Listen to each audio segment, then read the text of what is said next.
আসসালামু আলাইকুম। আমি আজকে আপনাদেরকে আমার একটি রেটিনাল ডিটাচমেন্ট সার্জারির অপারেশনের ভিডিও দেখাচ্ছি।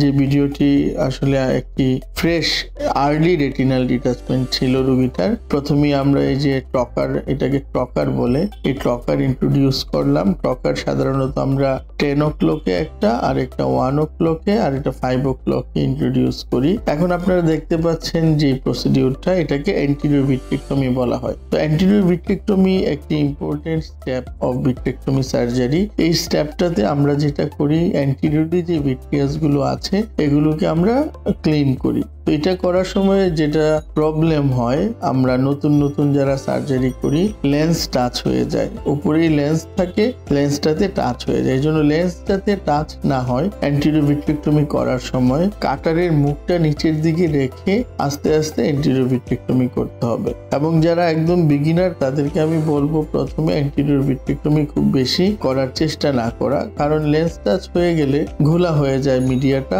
অপেক হয়ে যায়, তখন পুরো সার্জারি কন্টিনিউ করা ডিফিকাল্ট হয়ে যায়। এই জন্য অ্যান্টিরিয়র ভিট্রেক্টমি এটা আসলে স্লোলি অপারেশন করতে করতে একসময় এটার একটা ভালো হাত এমনিতেই চলে আসবে। এখন আপনারা দেখতে পাচ্ছেন আমরা ভিতরে ঢুকে গিয়েছি, কোর ভিট্রেক্টমি করছি। রেটিনাল সার্জারির সবচেয়ে ইম্পর্টেন্ট স্টেপটাই হচ্ছে প্রপার পিবিডি হওয়া। প্রপার পিবিডি হলে অপারেশনটা খুব সহজেই করা যায়। এই যে এদিকে একটু ভিট্রিয়াস লেগেছিল, আমি এটাকে হালকা সাকশনের মাধ্যমে উঠিয়ে দিয়েছি এবং আপনারা হোলটা দেখতে পাচ্ছেন যেখান দিয়ে রেটিনাল ডিটাচমেন্টটা হয়েছে। তো আস্তে আস্তে আমরা এই যে সেন্ট্রাল ভিট্রেক্টমি শেষ করে এখন পেরিফেরাল যে পার্টে ভিট্রিয়াস গুলো আছে এগুলোকে মেটিকুলাসলি স্লোলি আস্তে আস্তে আমরা ক্লিন করছি। তো এই সময় পেরিফেরাল ভিট্রেক্টমি করার সময় যেটা খেয়াল করতে হবে যে কাটারটাকে খুব উপরে উঠানো যাবে না যখন মিড লাইন ক্রস করব আমরা, কারণ কাটারটা খুব উপরে উঠালে আবার লেন্স টাচ হয়ে যায়।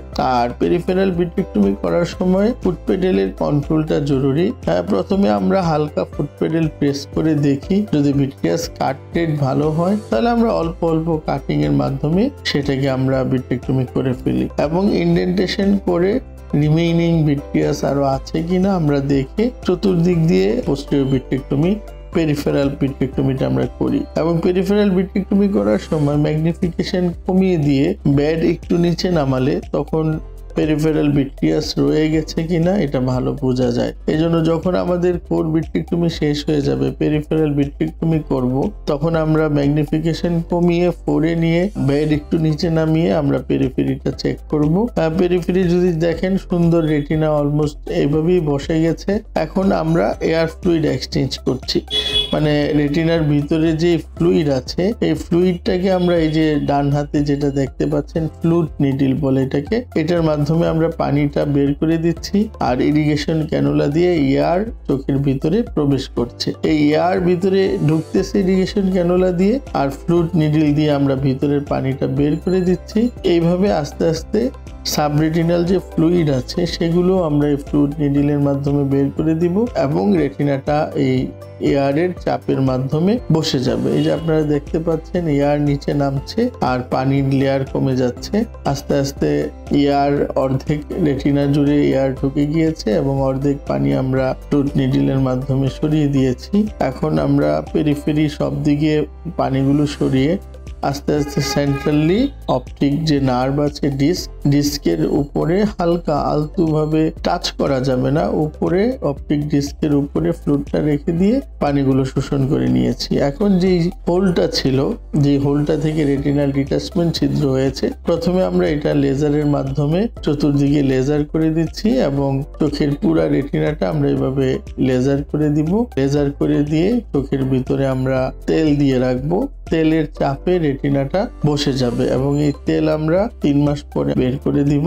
ছানি পড়লে আমরা ছানি অপারেশন করে দিব। লেজার যখন আমরা করব, এই যে পেরিফেরিতে যে আমরা রিচ করব, রেটিনা অপারেশনের সবচেয়ে ইম্পর্টেন্ট চতুর্দিকে ভালো মতো দেখতে পাওয়া। আমরা যদি পুরা রেটিনাটা সুন্দর করে দেখতে পাই এবং কাটার এবং ইলুমিনেশন প্রুফ চতুর্দিকে ঘোরাতে পারি, তাহলে রেটিনাল অপারেশন খুব জটিল কিছু না। সো আমরা লেজার শেষ করে ফেলেছি।